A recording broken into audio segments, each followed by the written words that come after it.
Number question first से solution. पहला number जो क्वेश्चन है वो आपसे पूछा जा रहा है d upon D x cot x. तो सीधा मतलब ये है कि ये कॉट एक्स का डिफरेंशिएशन पूछ रहा है, तो आप ये याद भी करते हैं, आपको पता भी है।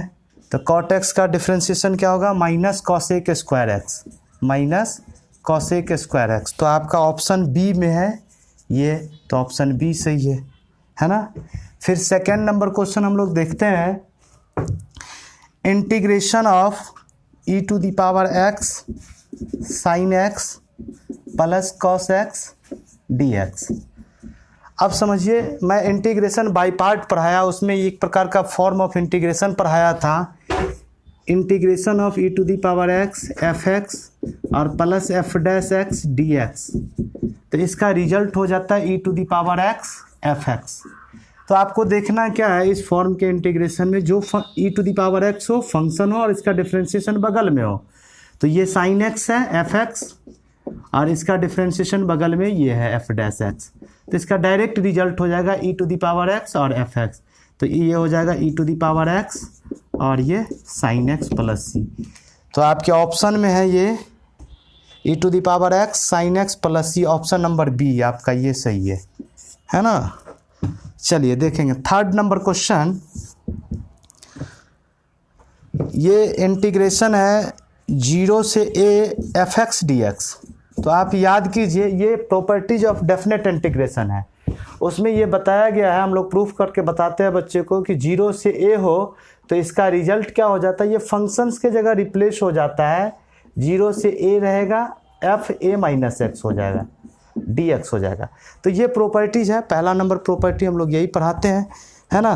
तो ये देख लीजिए आपके ऑप्शन में f a minus x 0 to a, option number c है आपका, ये आंसर हो जाएगा, है ना। अब देखेंगे नेक्स्ट नंबर क्वेश्चन है, integration of f dash a x plus b d X.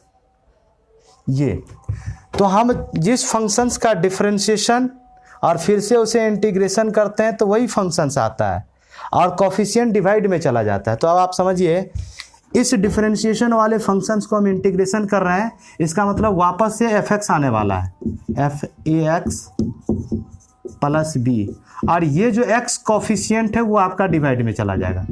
तो यही इसका इंटीग्रेशन हो गया। तो ऑप्शन देख लीजिए आप, ये प्लस माइनस साइन के साथ है तो प्लस माइनस साइन रहेगा ही।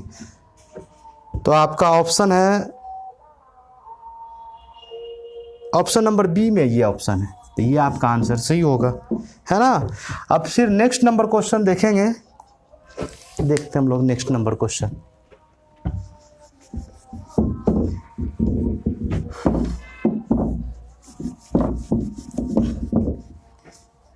Next number question definite integration से है, बहुत ही फंडामेंटल क्वेश्चन है। 0 टू 4 है इंटीग्रेशन और 1 upon root x D x है। अब आप इसको ऐसे समझेंगे, इसका बहुत ही सिंपल तरीका है, ये पावर को आप ऊपर ले जाएंगे तो x to the power minus half d x हो जाएगा और ये 0 टू 4 है। अब आप इसका इंटीग्रेशन कीजिए, है ना, x minus half plus 1 minus half plus 1, तो ये आ जाएगा x to the power half और ये हाफ है, ये रिवर्स होके चला जाएगा 2x to the power half plus C, और डेफिनेट इंटीग्रेशन है तो ये सी नहीं होगा, है ना। तो ये 2x to the power half हो गया, जिसको आप क्या बोल सकते हो, रूट एक्स बोल सकते हो, और अपने ने इसका इंटीग्रेशन कर दिया तो ये 0 से 4 है। अब डेफिनेट वैल्यू को हम पुट करेंगे तो 2x टू दी पावर, यहाँ ये हो जाएगा 4 टू दी पावर 2 और ये माइनस 0, तो 2 और 2 टू दी पावर, ये 2 लिख सकते हैं और हाफ लिख सकते हैं, ये कैंसिल हो गया, तो आपका ये 4 आंसर आ जाएगा, है ना। फिर नेक्स्ट नंबर क्वेश्चन हम लोग देखते हैं। तो इस तरीके से सारे क्वेश्चंस को मैं सॉल्व करके दिखा रहा हूँ आपको, और आप एग्ज़ाम से 1-2 रोज़ पहले भी इसको देखकर रिवीजन करके जाएंगे तो आपको बहुत ही बेनिफिट मिलेगा। क्योंकि हम लोग पिछले कई सालों से देखते हैं, जिस साल सिलेबस चेंज होता है या फिर किसी भी तरह की परेशानी आती है भारतीय व्यवस्था में, बिहार की व्यवस्था में, तो मैक्सिमम चांस रहता है कि मॉडल पेपर से बहुत सारा क्वेश्चन आ जाता है। इसलिए आप इसको अच्छे से रिवीजन कर लेंगे। चलिए, अब हमारे पास एक क्वेश्चन है डेफिनेट इंटीग्रेशन का ही, ये 0 से 1 है, 1 अपॉन ये x है, dx है, तो ये डायरेक्ट आपको लिखना होगा। ये 1/x है तो 1/x का हम लोग क्या लिखते हैं, log x लिखते हैं, 1 + x। कोफिशिएंट यहाँ 1 है तो डिवाइड करने की कोई ज़रूरत ही नहीं है। अब आप ये वैल्यू पुट कर दीजिए 0 से 1। अब log 1 + 1 2 और माइनस log 0 पुट करेंगे तो log 1 हो जाएगा। अब ये क्या हो गया, log 2/1। इसका मतलब ये क्या हो जाएगा, log 2। कौन सा आंसर है, 7 नंबर log 2, बी आंसर आपका होगा, है ना। अब देखिए 8 नंबर क्वेश्चन इंटीग्रेशन से आ रहा है, x sin x। अब जो बच्चे बाई पार्ट नहीं पढ़ेंगे तो फिर उसको समस्या होगी, है ना। तो फर्स्ट ऑफ ऑल आप क्या करेंगे, इसको u × v मानेंगे। अब u और v किसके अकॉर्डिंग मानना है, आइलेटिन के हिसाब से मानना है ना, ये आपको पता है। तो ये आपका अलजेब्रिक फंक्शंस है और ये आपका ट्रिगोनोमेट्रिकल फंक्शंस है। तो पहले देखिए a आ रहा है या t आ रहा है, तो पहले a आ रहा है तो इसको u मानेंगे और फिर इसको क्या करेंगे, v मानेंगे। अब इंटीग्रेशन बाय पार्ट वाला फार्मूला हम लोग यूज कर लेंगे। क्या होता है, u बाहर v dx minus differentiation of dx u v dx, फिर से dx ब्रैकेट बंद। अब आप इसी फार्मूला पे पुट कीजिए, u बाहर है तो x बाहर, है ना, integration of sine x dx minus d/dx x, ये साइन x dx और ये फिर से dx, है ना। अब आप यहाँ समझिए, ये x है, साइन x का integration minus cos x minus d/dx, ये 1 हो जाएगा, और साइन x का integration minus cos x minus minus plus हो जाएगा, 1 × cos x हो जाएगा, और dx, ये तो माइनस x cos x और ये cos x का इंटीग्रेशन क्या होगा, प्लस साइन x। तो आपका कौन सा आंसर होगा, इसी में से कोई ऑप्शन देखिए, यही आंसर होगा। चलिए अब हम लोग देखते हैं 9 नंबर क्वेश्चन, है ना। थोड़ा पॉज कीजिए तो पॉज। हेलो बच्चों, तो हम लोग देखेंगे इस क्वेश्चन को। ये डेफिनेट इंटीग्रेशन का क्वेश्चन है और आप इसको कुछ नहीं करना, ये 0 से π/2 है ना। अब साइन क्यू थीटा है तो आप बच्चों इसको लिख सकते हो sine theta into sine square theta D theta, है ना। अब इसको क्या करेंगे, 0 से π/2, मैं स्टेप वाइज सॉल्यूशन कर रहा हूँ। आप साइन थीटा इसको लिखेंगे 1 minus cos square theta D theta. अब आप यहाँ इसका डिफ्रेंशिएशन बगल में दिया हुआ है इस कॉस का, तो आप t = लिख लीजिए, t = लिख लीजिए। आप क्या लिख लेंगे, 1 माइनस, या फिर ऐसे लिख सकते हैं t = कॉस थीटा। तो dt/d थीटा, कॉस थीटा का डिफ्रेंशिएशन माइनस साइन थीटा, और डी थीटा = कितना हो जाएगा, dt/d साइन थीटा। ये माइनस यहाँ लगा देंगे। अब यहाँ क्या करना होगा, 0 से π/2 ले जाएंगे, है ना, और क्या करेंगे इसको, ये sine theta into 1 minus T square और माइनस dt/ साइन थीटा। ये और ये कैंसिल हो गया, ये माइनस बाहर आ जाएगा, 0 से π/2 और 1 माइनस टी स्क्वायर dt, है ना। अब इसका इंटीग्रेशन आप कीजिए तो इसका क्या होगा, dt का इंटीग्रेशन t और टी स्क्वायर का t³/3, और ये कहाँ जाएगा, 0 से π/2, और ये माइनस लगा हुआ है तो ये माइनस मल्टीप्लाई होगा, तो ये वाला टर्म t³/3 और माइनस t, और ये कहाँ से कहाँ तक, ये 0 से π/2 तक, है ना। अब आप t के जगह क्या पुट कर देंगे, कॉस थीटा, तो ये कितना हो जाएगा, cos Q θ/3 minus cos theta, और यहाँ 0 से π/2। अब ये वैल्यू हम लोग पुट करेंगे।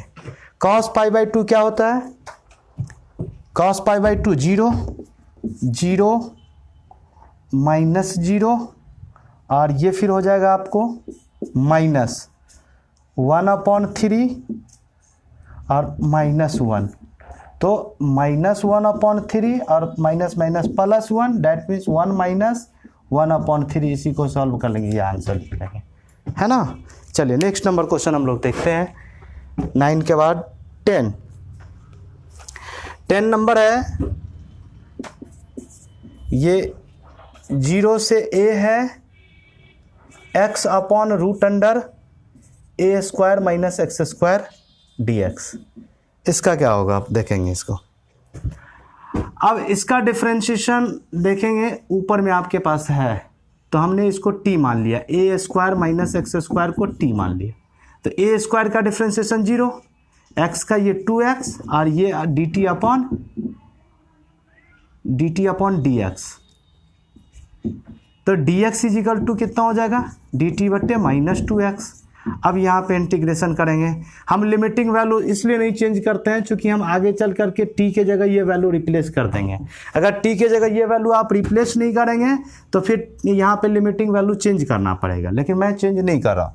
तो आप देखिए ये 0 से a है और ये x है, √t है और dt/-2x है, ये और ये कैंसिल, ये क्या हो जाएगा -1/2 बाहर, ये t⁻⁻½ और ये dt हो जाएगा, 0 से a हो जाएगा।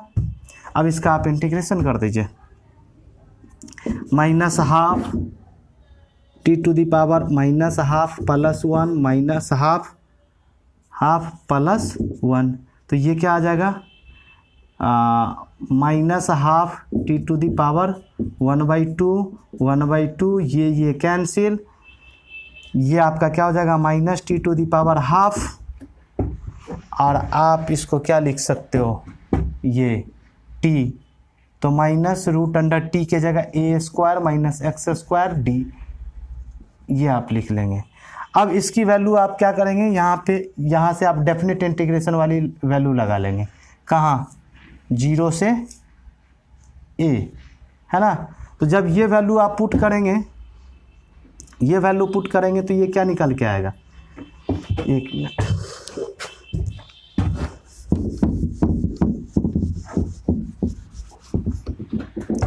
अब आप देखिए ये वैल्यू पुट करेंगे तो पहला टर्म ये तो 0 हो जाएगा, -0, और वो माइनस माइनस प्लस हो जाएगा। तो जब आप x के जगह ये वैल्यू पुट कर देंगे तो 0 हो जाएगा, तो ये सीधा a² से रूट बाहर आ जाएगा, तो ये डायरेक्ट a बच जाएगा। तो हेलो बच्चों, तो हम लोग देखते हैं नेक्स्ट नंबर क्वेश्चन नंबर 13 है, integration of 0 to 1 e⁻x dx। तो e⁻x का इंटीग्रेशन वही हो जाता है e⁻x। अब हम लिमिटिंग वैल्यू यहाँ पे पुट करेंगे, अपर लिमिट पुट कर रहे हैं e⁻1 माइनस e⁻0, तो e⁻1 और ये ही हो जाएगा एक्सपोनेंशियल वैल्यू, और ये किसी नंबर के पावर 0 ये 1 हो जाता है, तो आपका आंसर ये हो जाएगा, है ना। इस तरीके से ऑप्शन आपका e⁻−1 ऑप्शन नंबर बी होगा, है ना। चलिए देखिए हमारे पास 14 नंबर क्वेश्चन है, ये dy/dx, ये हमसे IF पूछ रहा है। ये सॉल्यूशन ऑफ डिफरेंशियल इक्वेशन में लीनियर फॉर्म होता है जिसमें IF फाइंड आउट करना रहता है। तो ये फॉर्म है dy/dx plus -x/1 - x² y = 1/1 - x²। तो ये मेरा p की वैल्यू हो गई और ये q की वैल्यू होगी, तो p = -x1 - x²। तो IF = हो जाता है integration integration of p dx, है ना। तो e है और p की वैल्यू है -x/1 - x² dx। तो आप इसका डिफरेंशिएशन ऊपर सेट है, तो आप क्या करेंगे 1 - x² को आप t मानेंगे, तो इसका डिफरेंशिएशन 0, इसका 2x और ये हो जाएगा dt/dx। तो dx = क्या हो जाएगा dt/-2x।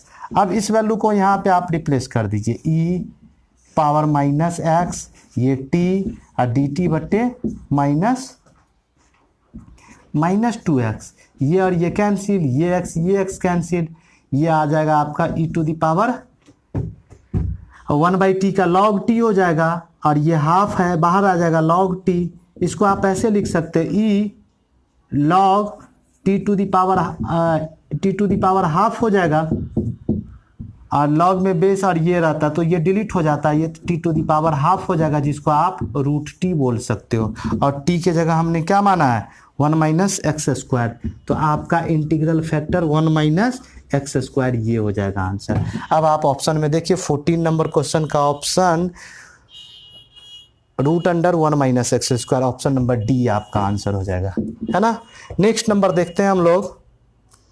नेक्स्ट नंबर क्वेश्चन में है क्या कि ये क्वेश्चंस आपको x d y plus y d x इसका इंटीग्रेशन करना है,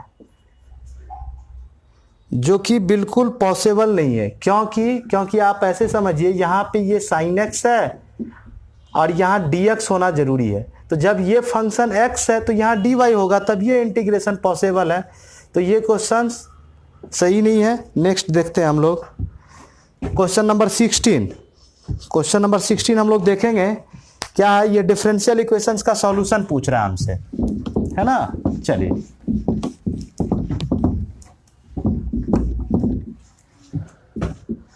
तो डिफरेंशियल इक्वेशन का सॉल्यूशंस है ये डी वाई बट्टे डी एक्स, एक मिनट ये सुख,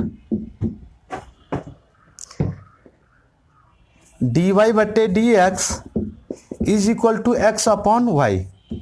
ये आप समझिए, ये वेरिएबल सेपरेबल से इंटीग्रेशन इसको सॉल्व करेंगे। तो x का डिफरेंशिएशन, x का इंटीग्रेशन dx के साथ पॉसिबल है और y का इंटीग्रेशन dy के साथ पॉसिबल है। तो हम लोग यहाँ पे वेरिएबल सेपरेबल का यूज करते हैं। क्रॉस मल्टीप्लिकेशन करेंगे तो ये y हो जाएगा, dy हो जाएगा, और ये x है, dx हो जाएगा। तो यूजिंग इंटीग्रेशन बोथ साइड, तो ये आपने क्या लिखा, y dy बराबर x dx। अब आप ये Y square by 2 is equal to X square by 2 plus C, इस तरीके का ये आपका आंसर हो जाएगा। तो आपका आंसर हो जाएगा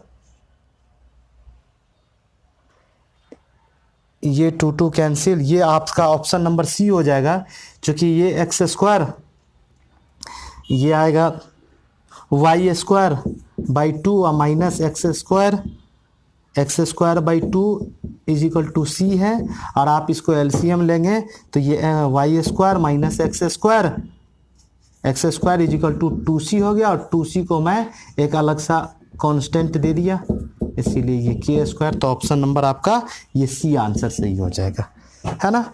अब आप 17 नंबर क्वेश्चन में देखिए, आपसे पूछा जा रहा है डिग्री पूछा जा रहा है डिफरेंशियल इक्वेशंस में। तो डी वाई बट्टे D x plus 1 upon d Y बट्टे डी एक्स है। तो सबसे पहले हम इसे डिफरेंशियल इक्वेशंस बनाते हैं। तो यहाँ पे क्या है, एलसीएम ले लेंगे डी वाई बट्टे डी एक्स। तो ये क्या हो जाएगा, D Y upon D X का whole square plus 1 is equal to M. ये क्रॉस मल्टीप्लीकेशन होगा, तो डी वाई बट्टे डी एक्स प्लस 1 बराबर ये m है, ये m डी वाई बटे डी एक्स है। तो यहाँ पे ये स्क्वायर है, यहाँ ये। अब आप समझिएगा कि हाईएस्ट डेरिवेटिव यहाँ 1 है, यहाँ भी 1 है, तो यहाँ डिग्री कितना हो जाएगा, डिग्री 2 हो जाएगा। तो आपका ऑप्शन नंबर बी सही है ना। 18 नंबर क्वेश्चन देखेंगे। ये क्या है, 0 से pi by 2 sine inverse x plus cos inverse x D x है। अब आप देखेंगे इनवर्स ट्रिगोनोमेट्रिक में आप जानते हैं ये क्या होता है, पाई बाई 2 होता है। तो ये पाई बाई 2 है, और कहाँ से कहाँ तक इंटीग्रेशन, 0 से पाई बाई 2 है ना। चूंकि इसकी वैल्यू ये पाई बाई 2 होती है और पाई बाई 2 कॉन्स्टेंट है, बाहर हो जाएगा, और डी एक्स का इंटीग्रेशन एक्स हो जाएगा। इसके बाद ये वैल्यू हम लोग पुट करेंगे 0 टू पाई बाई 2। अब ये हम पुट करेंगे तो pi by 2 into pi by 2 और माइनस 0, इसका मतलब पाई स्क्वायर बाई 4, ये आपका आंसर हो जाएगा। ये ऑप्शन नंबर बी सही हो जाएगा। इस तरीके से हम लोग, फिर हमारे पास 19 नंबर क्वेश्चन है, d upon D x e a to the power x. तो इसका डिफरेंशिएशन हो जाएगा a to the power x और फिर ए एक्स का करेंगे तो ए चेन फंक्शंस है तो A to the power A X है ना। अब 20 नंबर क्वेश्चन हम लोग देखेंगे यहाँ D upon D X log root under A square minus x square D X. तो फर्स्ट ऑफ ऑल ये चेन फंक्शंस है तो पहले लॉग का डिफरेंशिएशन करेंगे, फिर रूट का करेंगे, फिर अंदर वाले फंक्शंस का करेंगे। तो मैं डायरेक्ट यहाँ लिखता हूँ, चूंकि इसको टोटल को मन में एक्स माना तो लॉग एक्स का 1 अपॉन एक्स, तो एक्स की जगह हम लोग लिख लेंगे ये ए स्क्वायर माइनस एक्स स्क्वायर। फिर लॉग के बाद रूट वाला फंक्शन है तो रूट एक्स का 1 अपॉन 2 रूट एक्स, तो ए स्क्वायर माइनस एक्स स्क्वायर। फिर ए स्क्वायर का 0 और एक्स स्क्वायर का -2x। तो ये 2 और ये 2 कैंसिल हो गया, ये नीचे में रूट तो ये माइनस एक्स और रूट रूट को मल्टीप्लाई करें, रूट कैंसिल हो गया, ए स्क्वायर माइनस एक्स स्क्वायर। तो फिर हम यहाँ के बाद अगले वीडियो में इसका सॉल्यूशन